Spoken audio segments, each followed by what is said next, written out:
Welcome everyone. Looks like we have some people joining us here slowly. We're just going to give it a few minutes while everybody gets the opportunity to join us here.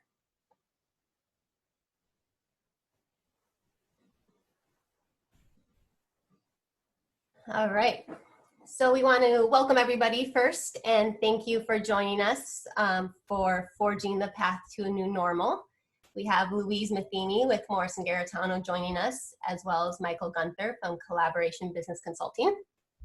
Like I said, as people get settled in, we just want to go over a few housekeeping items. So this is meant to be an interactive discussion amongst your fellow business owners. So we encourage your participation, and there's a few ways that you can do that. If you look along the bottom of your screen, you'll see that there's 3 icons for chat, raise your hand, and Q&A. The chat feature is where you can share messages with the group. As we go along, Michael will be posing some questions throughout the webinar, so this is a great place to chime in with your thoughts.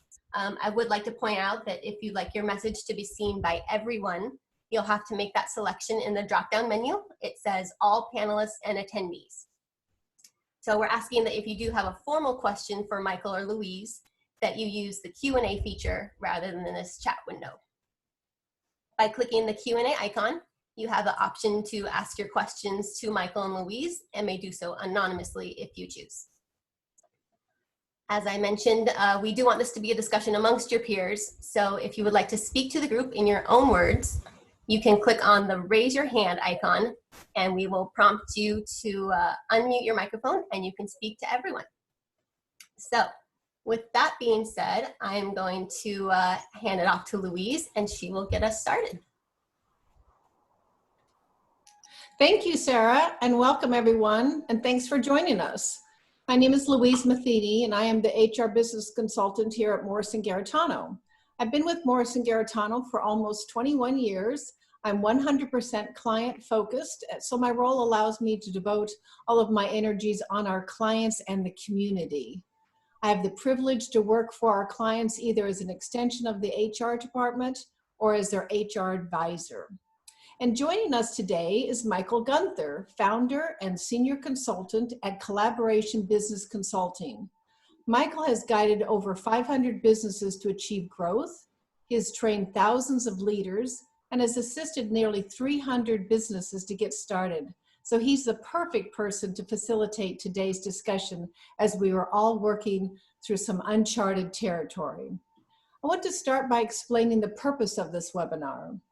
Our vision was to gather together local business owners and leaders to share some of our common struggles and successes so we can gain actionable ideas to help prepare us for the next steps towards a new normal. We have a passionate, creative, and determined business community, and by having these conversations, we're hoping that we can spark some inspiration and provide some knowledge that will help us all come together out of this stronger. Michael's going to start us off by going over a high-level overview of the economic situation and steps business owners should be taking now.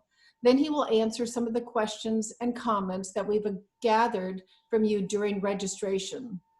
After that, we'd like to open it up to a live discussion where we invite all of you to unmute your mic and have a conversation with us and your fellow business owners. As Sarah mentioned, you can also use the Q&A box and the chat feature on the side, and we'll do our best to keep up. We'll then wrap up with some resources available to you from both Morris Garritano and Collaboration. Michael, let's get started. All right, thank you, Louise. I appreciate you and the Morris Garritano team and Sarah from Morris Garritano for putting this together. You know, it's been an interesting 6, 8, 12 weeks for everybody as business leaders and business owners. And I think it's going to be an interesting ride over this journey of this pandemic. What I thought I would do is just maybe talk about the situation, what's the reality of what's happening right now, because I think as business owners and leaders, understanding this will allow us to make better choices and understand the reality of what's happening. You know, Louise, most business owners tend to be pretty optimistic, and I always say right now you need to be pessimistically optimistic. and that you need to be looking at what's working and not working. But there's three major issues going on economically, I think, that we need to be aware of that are going to have a long-term impact, not only for our community, but the economy as a whole. You know, obviously the job numbers, you know, it's up to 26 million people now have filed for unemployment. Those are the ones that actually have gotten through unemployment. The numbers are expected to be higher than that. And the issue with the unemployment numbers too is the folks being unemployed or becoming unemployed, a vast majority of them are underserved. They're individuals earning less than $40,000 a year.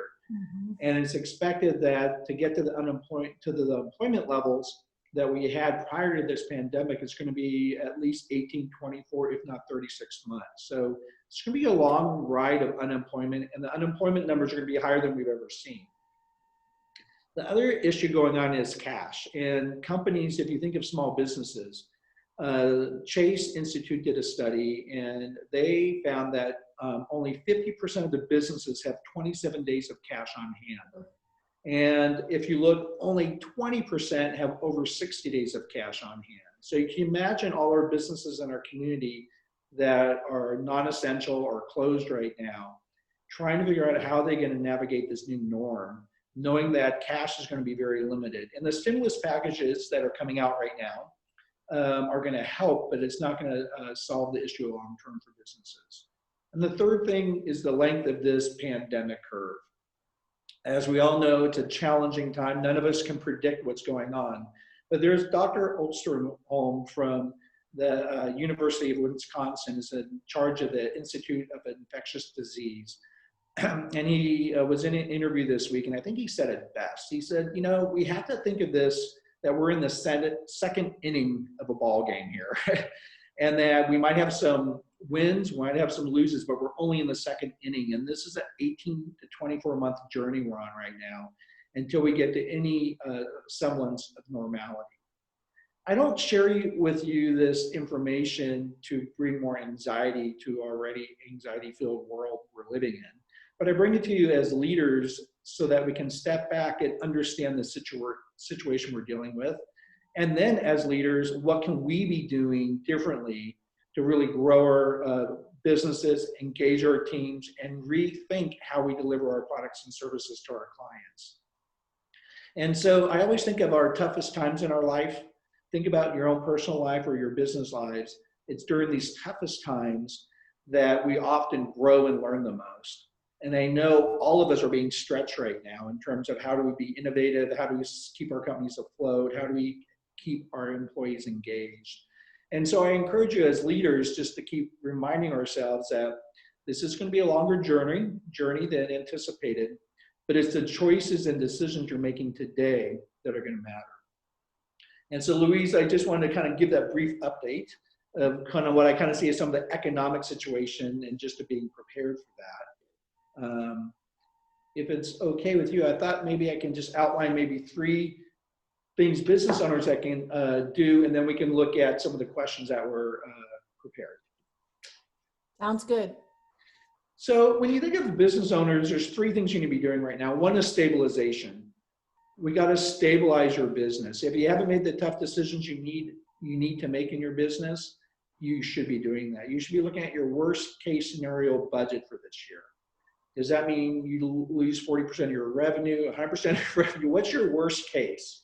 It's going to feel like starting up a new business.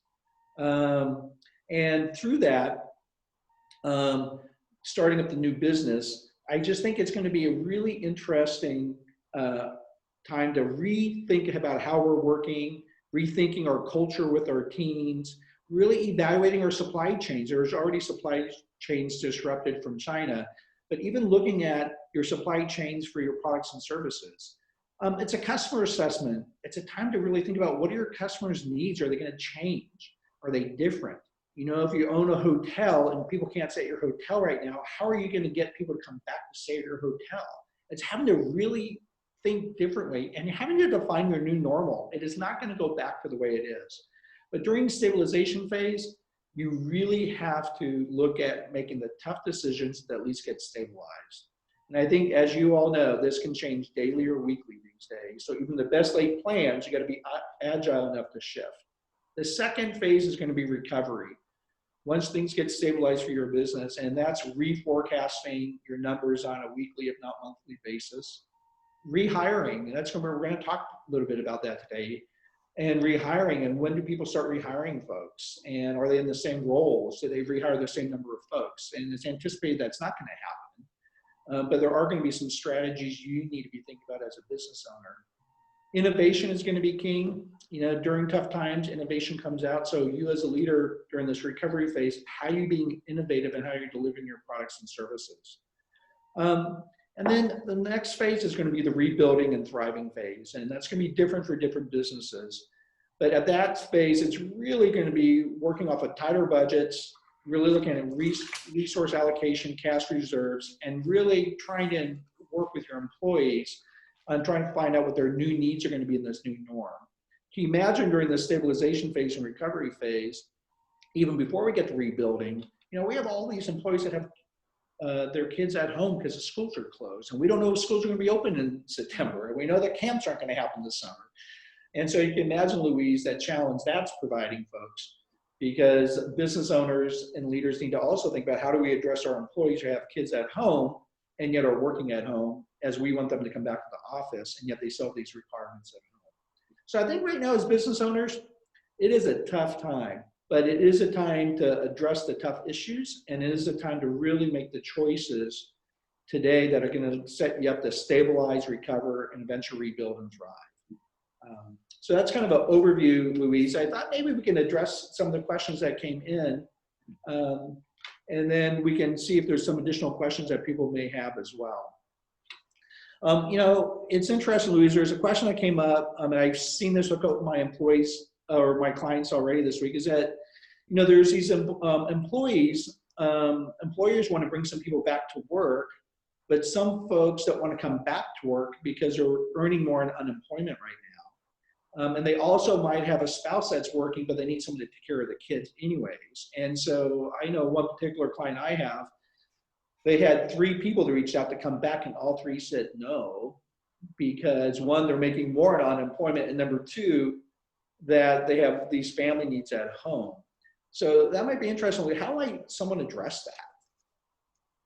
Well, you know, that is a tough situation. I'm getting the same calls, Michael, that employers are reaching out to their employees, and they're just silent. The employees aren't even responding to their phone calls. So, you know, my suggestion is to reach out to them the way you've been, you know, if that's text messages, phone calls, and then if they're still not responding, send them a letter asking them, letting them know that you have work available and you'd like them to start on a certain date. And if you don't hear from them by that date or a few days before, that you will consider them to have voluntarily resigned.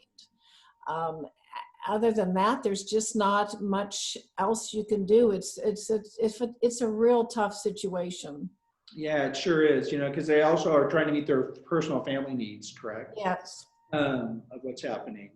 You know, one of the other questions we had is the length of this new economic distress and how people are keeping break even with loss of demand in their businesses. And I think I encourage you as business owners to really think this is going to be a long ride for us. There was just a new study came out this morning on the purchasing manufacturer index. It's an index used throughout the world to look at manufacturing. And all over the world, not just US, the numbers are the lowest they've ever been since they've been recording these numbers. And it's the confidence of manufacturing and their future orders coming in. And so I think the length of this economic distress is going to be at least a 12, 18, 24-month ride. And it continues to unfold. And this is that pessimistically optimistic attitude I'm encouraging folks to have, because it is a really challenging time to try to plan, knowing that tomorrow there could be another economic indicator issue that's impacting your clients and impacting your business. I think it's going to be really interesting too. A lot of these people that are receiving PPP, the payroll protection program loans, Many folks are deciding not to bring their people on because they don't have any work for the people. And so they're actually going to use that money as a loan for the business. And with that loan for the business at a 1% interest, they think it's a good money, but it's not going to bring people back into employment. And so the intended purpose of that program, I think, is not happening as well. So that's kind of going to be interesting for business owners to have to make that choice. I see that there's a question that came up, Louise, that when you offer employees to come back and they state they cannot due to providing child care, will that FFCRA apply, qualifying reason number 5, and are you obligated to hold their job for the 12-week period? Michael, yes, it's my understanding that part of that legislation does require you to hold that position while they're, if they indeed qualify for the expanded FMLA, you are required to hold the job for them. Mm-hmm. Thank you, Louise, for answering that question. Also, one of the things someone presented to us is concerned safety about their employees and how to handle safety precautions, sick employees, access to PPP, the protection equipment, personal protection equipment. You know, it's going to be interesting. I think safety is going to be a new norm for all of us in our businesses. And my understanding of looking at the when business starts to open up is going to be a requirement for businesses as they open up that they're going to have to have 18 months of supply of their PPE on hand prior to being able to handle, sorry guys, I have polls and things coming up on my screen, so it distracted me. I apologize for that.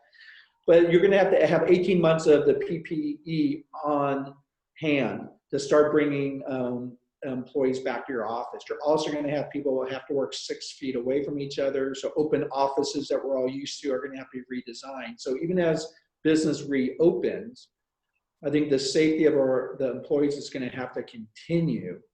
And it's going to redesign our workplaces. And you may not even have room for everyone to come back based on the new regulations as well.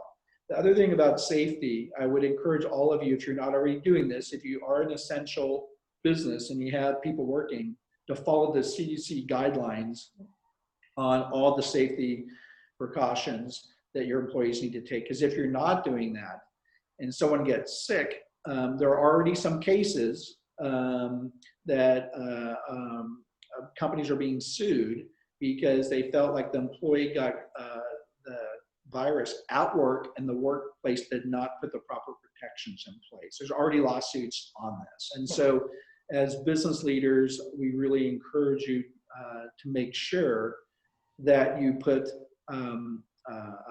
those safety precautions in place and just follow the CDC guidelines as well.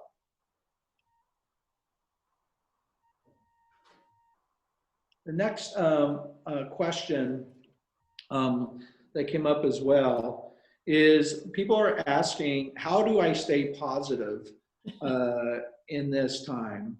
And how do I keep my employees motivated and positive? You know, I think this is probably one of the most trying times for individuals. Think of, I've talked to, I don't know, 60, 70 business owners over the last couple of weeks, just checking in with folks, and there's a huge heightened level of anxiety that people are having. Mm-hmm. And part of that anxiety, think about this. You are going to, with the heightened anxiety, as a business owner, you have all your employees you're worried about and their safety. You're concerned about the future of your business. You're anxious on whether you can get the economic injury disaster recovery loan. You're concerned about the payroll protection loan. You're hearing about all these programs. You're hearing about all these safety things you need to be doing. You're getting industry data that's saying how your industry may be going through a lot of transition and changes. And at the same time, you have your own personal anxiety with your own family and well-being. And so the anxiety levels of leaders right now is heightened, just as it is for all employees. We're all trying to get in this new norm. And how to stay positive is, I think, one of the hardest things. I struggle with it myself. Yeah. But there's a couple of things that keep me going. I am always hopeful about leaders, business folks, just humans in general, that we're always are going to look positive and look for the future and what's possible out there. And I also think, Louise, and you know, I'm sure you think the same thing too, is that, you know, if every day you can do one thing positive to move things forward, it will be that much more powerful for you. And every day do one positive thing. It could be simple things. It could be, I'm going to take one action, reach out to 3 clients today and just check in to see how they're doing. Or I'm going to check in on some of my employees and see how they're doing. I think it's very hard to stay positive. I would also encourage you, I call it the 48-hour challenge, is for 48 hours, Saturday and Sunday, no news, no social media, hang out with the ones you love, do things you like outdoors, do something and get away from all the alerts, the social media, the news, because, you know, we get that all day long and just stresses us out. And so I think there's a lot of things you can do to stay positive. And I don't think as leaders, I don't think we have a choice not to stay positive. And I think we have to be able to do that, stay positive. Louise, I don't know what your thoughts are on that. I agree, Michael. It's really tough to stay positive, you know, and especially I'm talking to a lot of clients and I'm hearing a lot of anger, especially this last week. People are just tired and they're frustrated, and it's hard, but the humor always works for me. I, you know, get things sent to me that are, you know, humorous, so that helps me. But the other thing, I like your idea about the 48-hour challenge. I'm going to do that myself. And just reaching out, I was realizing that I was spending too much time just kind of, you know, wallowing in my own misery. And I started calling friends at night, and that's made a tremendous difference, just to turn off the TV and re-engage with my friends in the community that I haven't been able to see or have lunch with.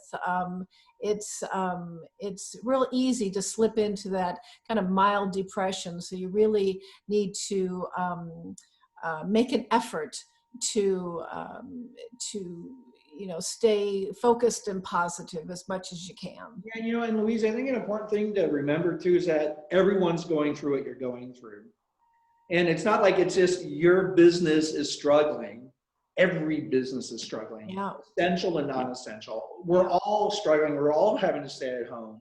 And so I think it's important to think about that you're not the only ones going through this. I know it doesn't take the pain away or the anxiety away, but it's not because something you did as a business leader or as a leader in the business or as an individual. This is something beyond our control. Yeah. And all we can do is control the things we can. And that's where I think trying to understand the seriousness of the situation of making the tough choices of the situation as well.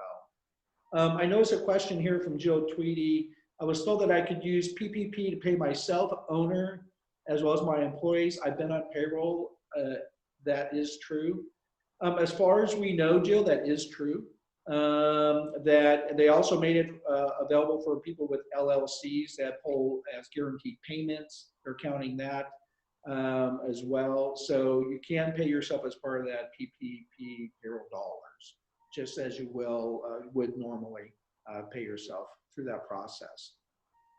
You know, I guess as the people listening too, I would love to hear, and Jill, I'm going to answer your question to everybody. You can't do both. You can't be on unemployment and collect a paycheck. So no, you'll have to, you can't do both. I know, she's smiling. Okay. But you know, the reality is I think it'd be interesting for folks, what are the biggest questions or challenges that you have thinking about your business, about your team right now, and trying to determine a new normal? What are those things that you feel that you're pressed to understand and know? I'd love to hear what those questions are. And there's a Q&A section down below. You could put those questions in. You know, one of the things I've heard from many of my clients was, how long can I sustain my staff right now on unlimited revenue, and best practice for layoffs. And so, first of all, I think if you have limited revenue, I think you need to make some hard choices. And again, I know it's not easy.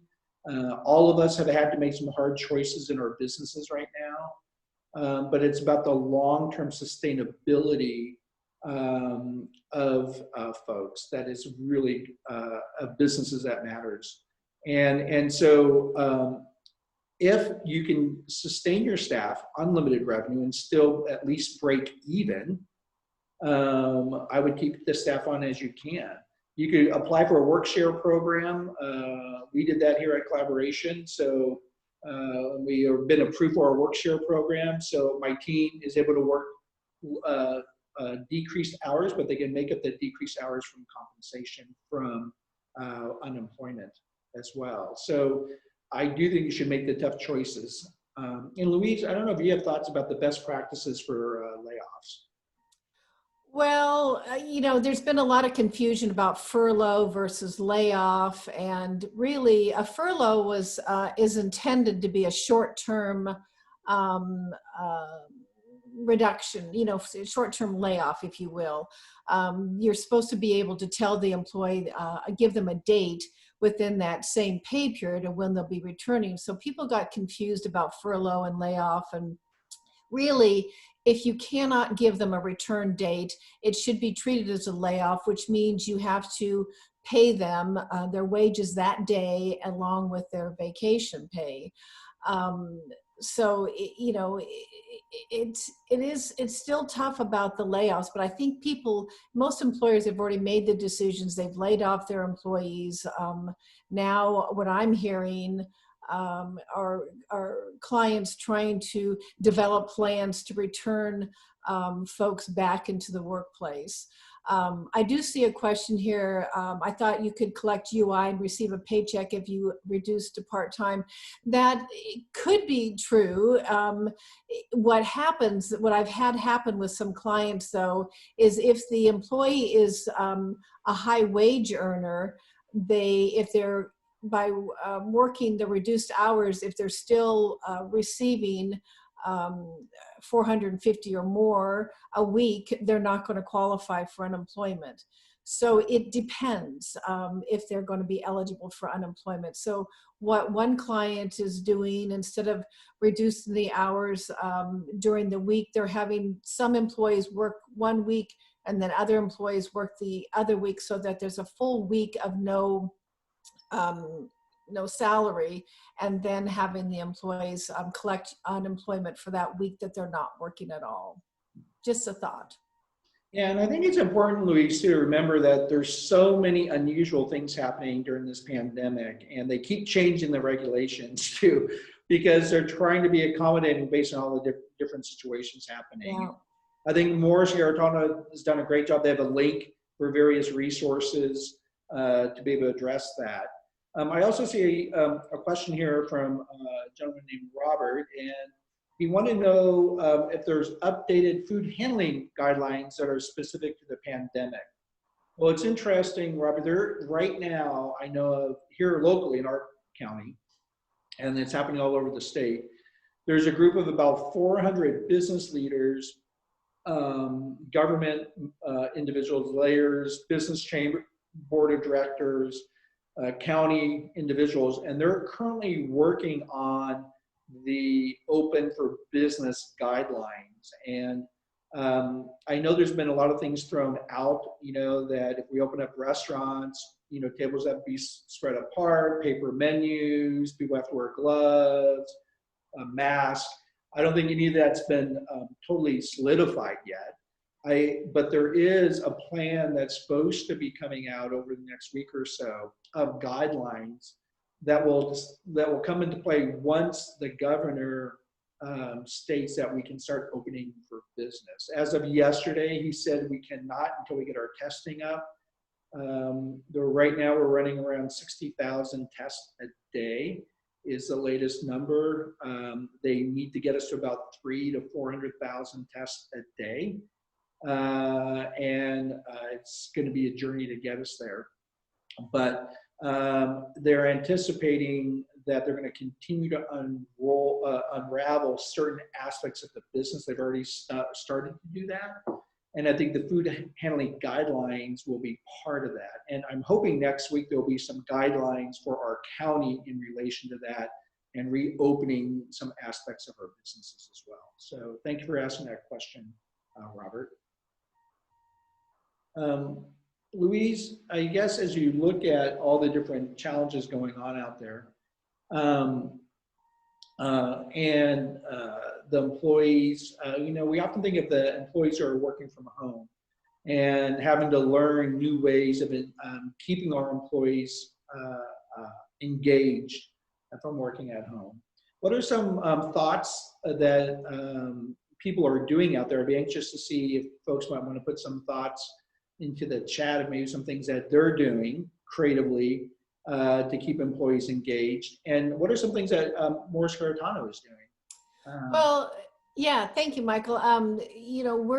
We have virtual meetings every week, which is great, with Brendan and Carrie. So it keeps us connected to them and keeps us connected to our other coworkers. We have an opportunity to chat during the meeting, and I know in each department they are doing small things like Zoom chat during the day, asking. I know in employee benefits there's a question of the day that Gila puts out and people can respond to it. They have wind down Wednesdays and lunch gatherings, virtually. So we're trying really hard to keep people, motivated and connected. I think that's the important thing, that especially what I miss more than anything is just seeing my coworkers every day and connecting with them and checking in with them. And it's so difficult not to have that available, but the Zoom chat helps a lot. And we post a lot of information on our payroll website with Paylocity, that if you have a question about a benefit or some change or that you heard or whatever, it's always there available to us on our payroll website. I do see a question here, Michael, from Lori about health insurance, health benefits. So that's been a common question. A lot of employees are not working the 30 hours or they're not working at all. So my kind of mantra through this entire process is pay your employees for as long as you can. Once you can no longer pay your employees to work, then try to keep them on the health insurance for as long as you can. We really don't want to see people lose their health insurance during this time. And the carriers have responded to this, and they're allowing employers to keep employees on the plan even though they're not working the 30 hours or they're not working at all. So, and last I heard that was through May 31st. Check in with us to see if that's been expanded, but you can, as long as you continue to pay that premium to your carrier each month, you can keep folks on the plan that aren't working. But if you have any questions, check in with your risk advisor, and they'll help you through that. Great. I saw some of the comments in there, and as people are writing comments about things to do, there's a lot of creative ideas going on. So you should check out the comment section where people are adding things. I think individual also put in there that the new normal is always evolving. And that's the agility I think right now we need to have as business leaders, because it is going to constantly be evolving. It's a weird time because you think of other situations, Louise, like, 9/11, it was an event, it happened, and then we had to recover. You think of a hurricane or a natural disaster, the event happens, and then we have to recover. Yeah. This event is, for our generation, is new to all of us, and it's like a tsunami that keeps coming in. And and so, okay, the water keeps coming. We don't know when it's receding, and just when we think it might be receding a little bit, it's going back out. And so I think as business leaders, and it's really the stabilization phase that they need to focus on, and it's going to be different for different folks, but in stabilization, you may need to be changing your plans on a weekly basis. Yeah. I think the biggest thing right now for business leaders and organizations is really to think about, where are they going to be at the end of this year, and do they have cash to get them through the end of this year? A lot of people are taking on debt right now. If you think your market's going to recover to cover that debt, I would encourage that. If you don't think the market's going to, I would not take on debt. But it's going to be, that new normal is going to be constantly evolving and changing. Yeah. There's a question too about maybe who do you communicate to if employees aren't adequately being protected at work. First of all, one thing I would definitely do is I would definitely inform the HR and the situation, and I'd probably do it in writing, because I think what's happening in a lot of organizations right now is that they are so busy, they have a lot of things going on, that they're even forgetting to remind folks about the guidelines. So one, I would inform them internally. Second of all, the county website has a lot of resources on recoverslow.org that might provide some guidelines to that as well. And the third thing is, I think for business owners, we have an organization down south. They make tortillas and tortilla chips, and they're busy right now. But they have 500 employees, and their concern is the safety and health, well-being of their employees. And they had to remind people. They now have daily check-in meetings on the safety requirements of the CDC. It might sound overly done, but we all go back into our old habits. Yeah, we heard it. 2 days later, we're all sitting together in the lunchroom having lunch. And so they've had to have daily, at the beginning of every shift, reviewing the guidelines, and their supervisors are having to ensure the guidelines, because they have, one person gets sick, it could shut down their business as well. And so the other thing I would encourage is for companies to ensure that they're constantly reinforcing the guidelines as well. So thank you for that question. One of the other things that came up is, when do we start bringing people back into the workplace? And that's going to be really interesting. Think if you're a restaurant owner and you need some staff. You might be open really small right now, just doing to go. How do you start bringing people on? And are people still going to be in the market here? Think about our community here in San Luis Obispo with the university closed, and so much of our staff at so many of our organizations. We even had 3 students that worked for us that all left to go home. And so there is going to be a gap of employees here locally. And so one, I would bring it back slowly as things unravel. And none of us, this is not going to be a V-shaped curve. A lot of economists in March thought this was going to be V-shaped. It means, oh, we're going to do this, we're going to open up, and we're going to go right back. I've heard U-shape, I've heard bathtub shape. So it's going to be a long U before we get up. And so I just encourage all our folks to be overly cautious through this process, and really encourage them to make the decisions on bringing people back when it makes sense financially. Don't base it on hope. but base it on what is going to make financial sense. And it's hard, Louise. Every industry is being hit now.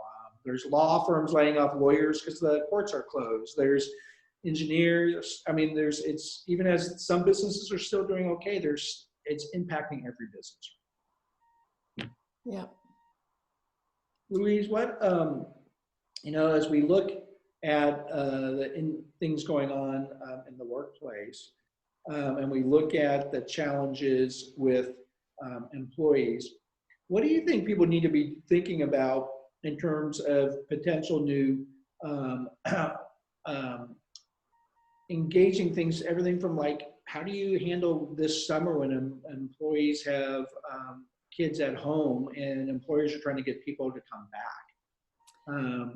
What are some of your thoughts on what business owners should be thinking about, maybe about their flexibility, or what are your thoughts?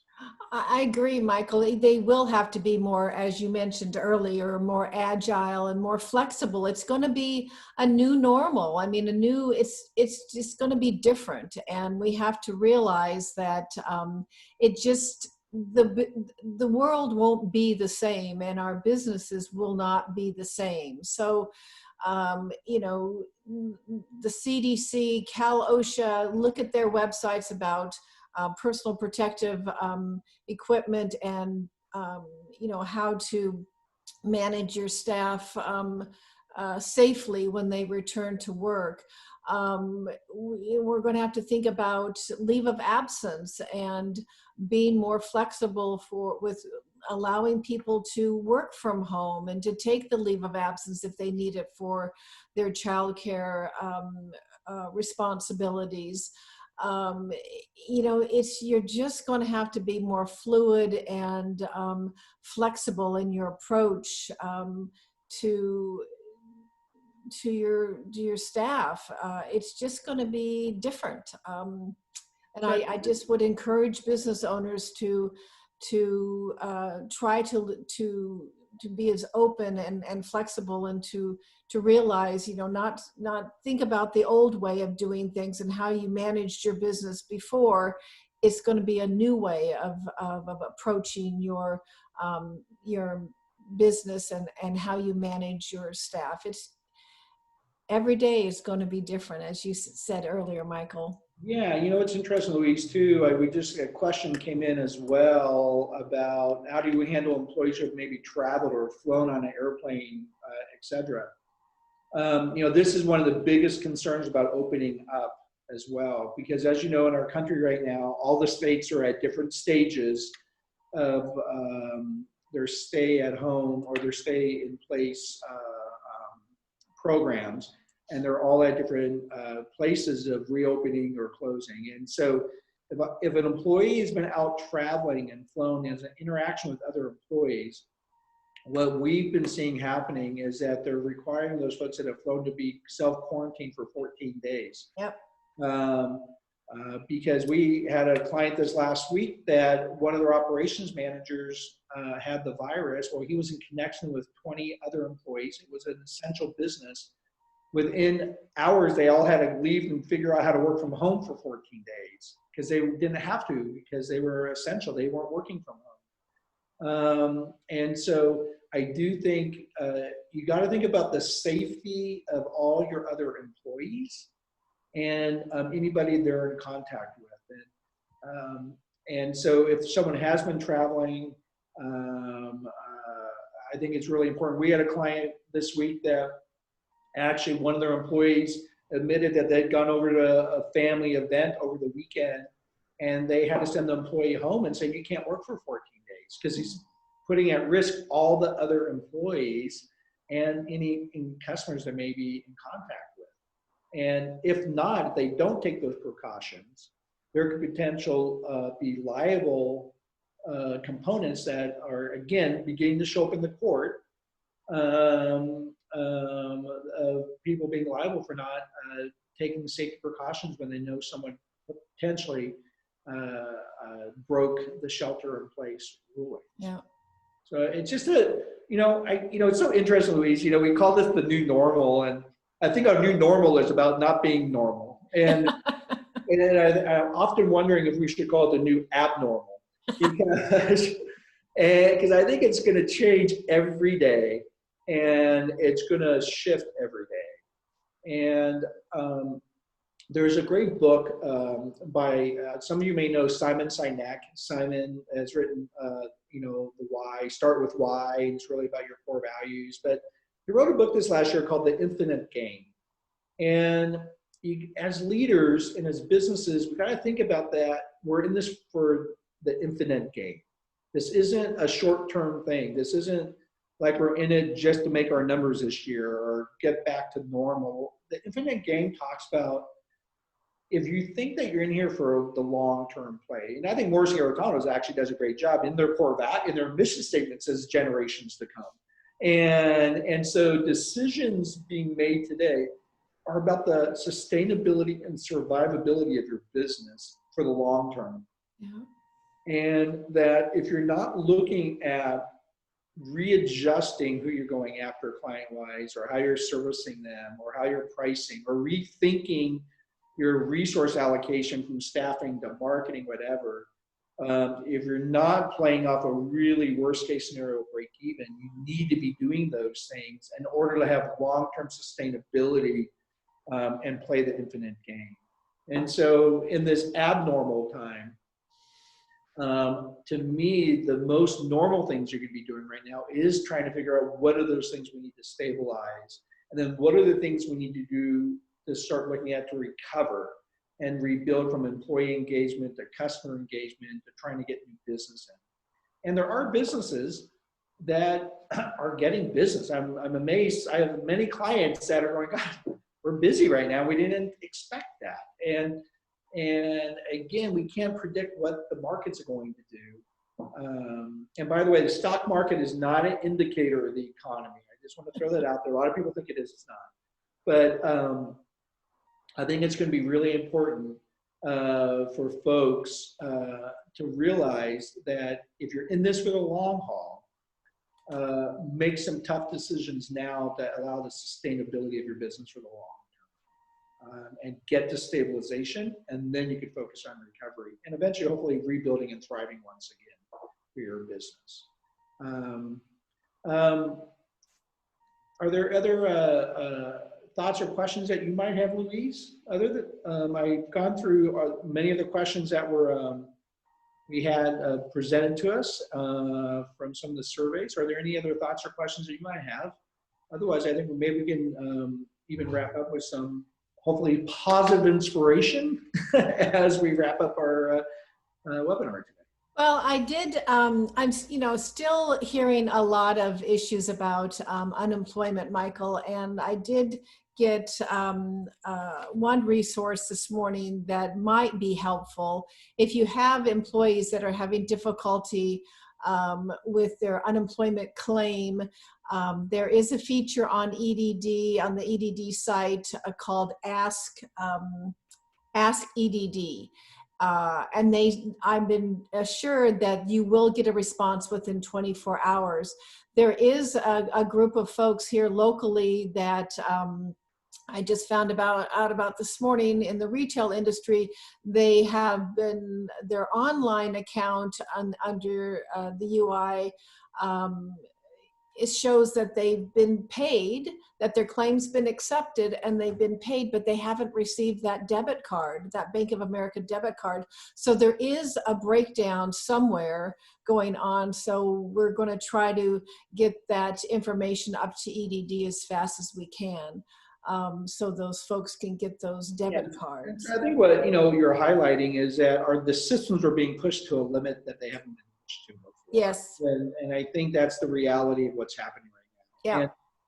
And so through all this anxiety and through all this trying to stabilize in this abnormal time, I think we also need to have patience, because yes, I think everyone's trying their best to get the resources. I mean, think of the SBA, just in 10-day period, $1.6 million loans. 1.6 million loans went out. They usually do maybe 100 to 150,000 loans a year. So within a 10-day period, they did 10 times as many. And so the systems right now are just being pushed to the limit. Yeah. As well. And I just think it's important to understand that. Yes. You know, as we wrap up here, also, I want to thank Morris Garritano too for doing such a great job in putting this together. Sarah, Louise, Sheila, and Maggie on my team for helping coordinate things as well. We thank all of you for participating. Couple things just to make you aware of. There is a new, we have two new series coming out. One's called the Start Now webinar series. It's going to start May 6th. It's going to focus on stabilizing your business. There's going to be one on recovery and then one on rebuilding. It's actually going to be a working session that begins May 6th. That's coming up. We also have a conversation with collaboration. Ermina Kareem, some of you may know, past chair of the Chamber of Commerce of San Luis Obispo, is going to create a facilitated conversation about issues and challenges that business owners are having, and interviewing myself and some of our other consultants on addressing some of those issues. And that's going to be coming up in the next week or so as well. We really want to be of service. And I know, Louise, you want to maybe announce some other things that you're providing folks as well. Yes, thank you, Michael. And thanks everybody for joining us today. And Michael, again, thanks for leading our discussion today. So as we mentioned, you know, we have a dynamic group of business owners, and we're hoping that this webinar can be a jumping off point to start more conversations like this. We would like to continue these discussions perhaps in smaller industry-specific roundtables, but want to make sure that this is something you will all find valuable. So we're going to throw up one last poll to get a snapshot of interest. So would you be interested in continuing roundtable discussions with your specific industry? I think, yeah, Sarah's put that up now. So we'll give a few minutes to see what kind of response we get. You know, Louise, too, I just want to remind folks at this time that this, again, as I mentioned, is going to stretch your leadership. And this is an opportunity for you to be a stronger leader, a positive leader. You're going to be challenged, but push yourself. And I know it may be hard sometimes because you're exhausted and anxiety and all this unknown surrounding you, but take a positive step every day. Take your 48-hour challenge on the weekend. Yeah. Give your mind some break, and you can get through this, and you will get through this, but it's going to require a different type of leadership than we've been used to, and it's going to require more from each of us as individuals to get through it. And Energy's been a great support for all these folks. Yeah, absolutely, Michael. Well, it looks like there is some interest in hosting some roundtables, so we will, you know, get back to you. We'll be sending, emailing out to recording of today's webinar that will include a short survey, again, which will help us determine how to best create these smaller sessions that will likely start up in May. And again, don't forget about Michael's free webinar series called Start Now, which begins May 6th. We also want to remind you that we have resources available for you on our Morris Garritano COVID-19 resource page. Sarah is posting that link in the chat now. And that website also provides you with other past recordings and webinars. And again, we appreciate all of you for taking your time today. We know you're busy. We know I'm hearing people are saturated by webinars. So again, we want to make sure that we spend our time wisely, and it is something that you feel is needed and valued.